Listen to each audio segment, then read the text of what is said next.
Bismillahirrahmanirrahim. Assalamualaikum warahmatullahi wabarakatuh. Hamdan wa syukran lillah, la hawla wa la quwata illa billah. Sahabat sejati yang Allah muliakan, teriring doa semoga hingga malam hari ini kita senantiasa dalam lindungan dan rahmat Allah Subhanahu wa taala, dalam keadaan iman dan Islam, dalam keadaan sehat lahir dan batin. Amin amin ya rabbal alamin. Pagi ini saya sedikit terkejut ketika mendapati sebuah berita dari sebuah tabloid nasional yang menyatakan bahwa penduduk Indonesia menurut survei terakhir populasinya mencapai 273.500.000 jiwa. Dari jumlah tersebut 85 sekian persennya itu beragama Islam. Artinya sekitar 229 juta penduduk Indonesia ini beragama Islam. Yang kemudian menjadi sedikit mengejutkan adalah dari 229 juta ini hanya 35%-nya saja penduduk Muslim Indonesia itu bisa baca Quran. Artinya hanya 80 juta saja penduduk Muslim Indonesia yang bisa baca Quran.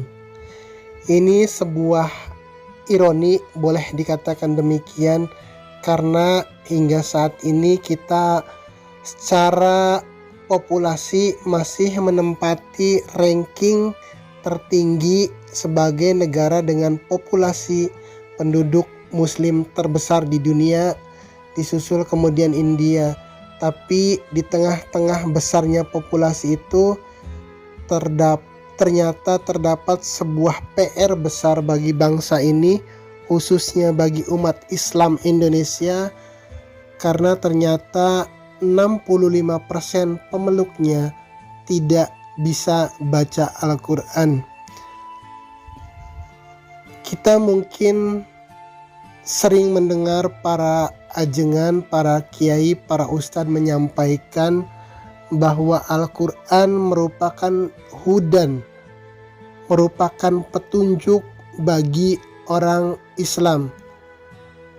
Lalu bagaimana kemudian kita bisa menjadikan Al-Quran ini sebagai hudan, sebagai petunjuk dalam kehidupan kita, kalau membacanya saja sebagian besar umat kita tidak bisa.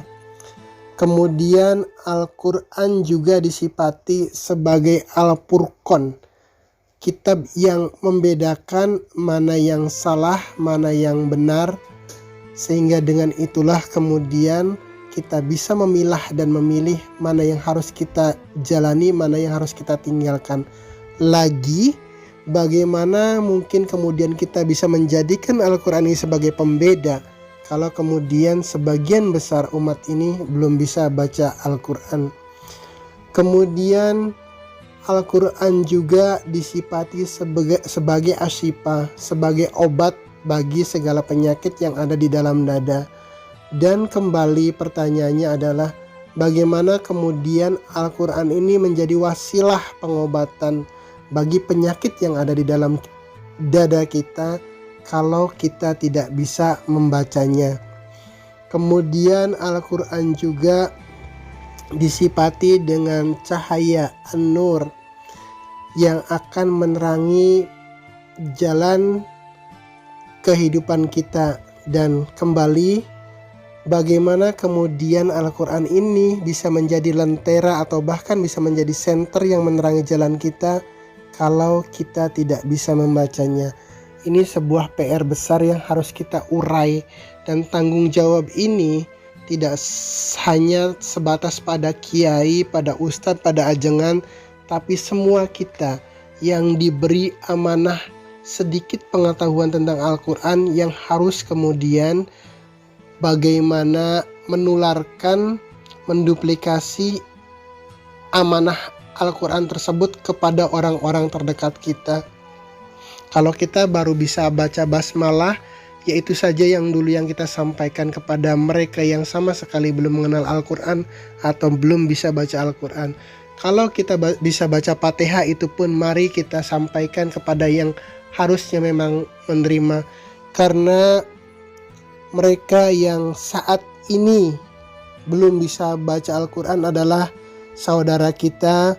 Mereka yang belum bisa baca Al-Quran saat ini adalah tanggung jawab kita sebagai sesama muslim yang diamanahi oleh Allah untuk saling membantu, saling menjaga, saling mendidik di antar sesama kita. Dan yang sekarang terjadi, kondisi tersebut belum terjadi secara ideal.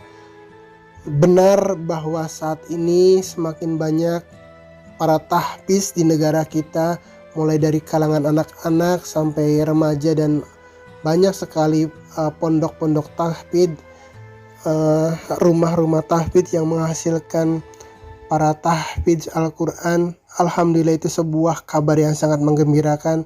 Tapi lagi bahwa keberadaan para penghafal Al-Quran ini juga harus diimbangi dengan bagaimana kemudian mengangkat orang-orang yang sama sekali belum mengenal Al-Quran, yang sama sekali tidak bisa baca Al-Quran, untuk tidak ketinggalan sama sekali.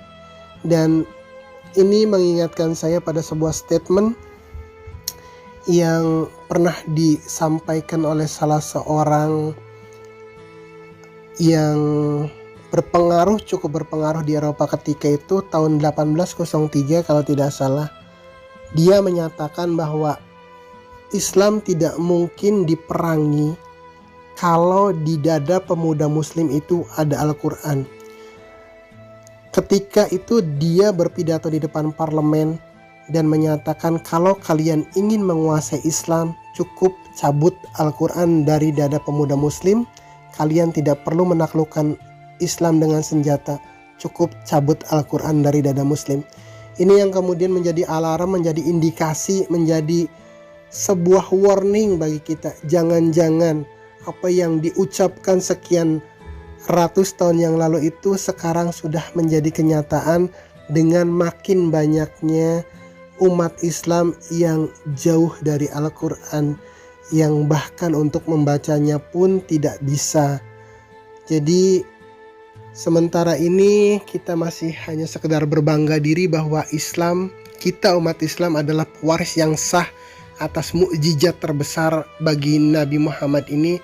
Tapi di sisi lain kemudian kita sama sekali tidak pernah menghiraukan bagaimana kita memperlakukan Al-Quran dengan baik. Setidaknya ada 5 hak Al-Quran atas kita. Yang pertama, kita harus bisa bacanya dulu. Kemudian kita hafal Al-Quran itu, kita pahami artinya, kita amalkan dan kita ajarkan. Ketika 5 hak Al-Quran ini kita penuhi, maka apa yang Allah sifatkan pada Al-Quran ini baru kemudian bisa kita nikmati. Ketika kita sudah membacanya, ketika kita sudah menghafalnya, kemudian kita sudah paham isinya, kita amalkan dan kita ajarkan, maka Al-Quran akan benar-benar muncul sebagai hudan, sebagai Al-Furqan, sebagai Asyifa, sebagai An-Nur, dan berbagai kemukjizatan lain yang Allah informasikan melalui Al-Quran tersebut. Tanpa itu, sekali lagi, kebanggaan kita kepada Al-Quran tidak akan berbuah apapun kalau umatnya, kalau kita membacanya saja tidak bisa. Sekarang kebetulan ada berita yang sedikit minor ketika Islam kemudian didiskreditkan, dipojokkan, dijelek-jelekan. Kita tentu kecewa, tentu kita sangat tidak nyaman dengan kondisi ini. Tapi sebenarnya ada yang jauh lebih nyaman, ada yang jauh lebih tidak nyaman, maksud saya, ketika kemudian kita mendapati realita umat Islam ini masih ketinggalan, bahkan untuk membaca kitab sucinya sendiri itu masih banyak yang tidak bisa. Jadi sekali lagi 229 juta umat Islam per survei terakhir, per sensus terakhir, hanya 80 jutanya saja yang bisa dengan kualitas yang berbeda-beda tentunya. Nah, ini sebuah PR besar, sebuah tantangan besar, dan sebuah tanggung jawab besar yang diemban oleh mereka yang diamanahi Allah dengan kemampuan dan ilmu untuk baca Quran dan mengajarkan Al-Quran. Dan bagi kita yang mungkin tidak bisa secara langsung untuk mengajarkan Al-Quran secara umum kepada halayak, minimal anak, istri kita, adik, kakak kita itu harus bisa. Kalau setiap kita berpikir seperti itu, maka insya Allah dalam sekian tahun ke depan akan ada recovery terhadap umat kita yang bisa membaca Al-Quran. Dan lagi, itu adalah tanggung jawab kita semua. Itu adalah tanggung jawab setiap pribadi, setiap individu yang mengaku muslim. Kita tidak lantas hanya bangga karena kita sudah bisa baca Quran, kemudian kita sudah hafal Quran, kita sudah bisa menterjemah dan membaca tafsirnya. Tapi ingat bahwa itu adalah amanah yang harus kita sampaikan kepada mereka yang juga perlu bisa membaca Al-Quran. Agama ini diturunkan Allah bukan hanya untuk orang pintar saja. Agama ini diturunkan untuk seluruh umat. Bahkan kita sering dengan bangga menyebut bahwa umat Islam adalah umat rahmatan lil alamin. Islam adalah rahmatan lil alamin, dan sebagai rahmat tentu orang-orang terdekat kita dululah yang harus menikmati rahmat yang Allah tebarkan melalui kita dengan cara saring mengajar dan memberi pelajaran mengenai Al-Quran ini. Semoga apa yang disampaikan di berita tersebut, di tabloid tersebut, menjadi warning bagi kita, menjadi alarm bagi kita. Kalau kita sudah bisa, maka mulailah kita kemudian sedikit demi sedikit memahaminya, menghafalnya, untuk kemudian mengamalkannya. Ini juga yang tidak kalah penting. Hafal Al-Quran itu sudah luar biasa, maka sempurnakan hafalan dan bacaan Al-Quran kita dengan amal yang benar-benar sesuai dengan Al-Quran. Karena mereka yang bertakwa, salah satu cirinya adalah wal amalu bitanjil, beramal dengan Al-Quran. Semoga Ramadan kali ini menjadikan kita orang-orang yang bisa berbagi amanah untuk sedikitnya memberikan pemahaman, pencerahan dan mengajarkan Al-Quran kepada orang-orang terdekat saja kita dulu, hingga kemudian ketika kelak kita ditanya di mahkamah Rabbul Izzati, kita tidak lantas gagap karena kita tidak bisa menjawab kenapa anak istri kita tidak bisa baca Al-Quran. Mari saling bergandengan tangan, mari saling berangkulan bahwa kita tanpa harus kemudian terprovokasi dengan berbagai statement yang di luaran sana yang mendiskreditkan Islam dan umatnya, dengan memperkaya orang Islam dengan Al-Quran dan mempelajarinya. Tentu itu merupakan sebuah counter yang sangat luar biasa, dan yakin ketika umat Islam sudah secara kualitas dan kuantitas meningkat, mereka yang paham dan mampu membaca Al-Quran, maka mereka tidak akan lagi berani untuk dengan gegabah mengganggu Islam dengan umatnya. Kenapa? Salah satu alasan mereka kemudian dengan lancang, dengan gampang memojokkan kita, karena memang mereka tahu betul kondisi kita, kondisi umat Islam kita saat ini. Seperti yang tadi saya sampaikan, di Indonesia saja hanya 35% yang bisa baca Al-Quran. Semoga Allah memberikan kekuatan kepada kita untuk kita terus membaca Al-Quran, memahaminya, mengamalkannya, kemudian mengajarkannya kepada setiap orang Islam yang kita kenal, pun saudara-saudara kita yang jauh, karena itu adalah sekali lagi tanggung jawab kita bersama. Billahi taufiq wal hidayah. Wassalamualaikum warahmatullahi wabarakatuh.